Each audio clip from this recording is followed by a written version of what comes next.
Hey guys, wanna know how to enable or turn on notification in MetaTrader 5? Well, in this video, I'm going to show you an easy step-by-step guide on how to do it. This is specifically for MetaTrader 5 on Android on.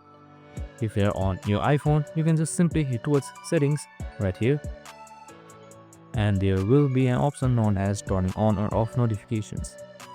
Now, since we are on Android, we should do it a little manually. So just hold it until you see this icon right here. So simply head towards your app settings,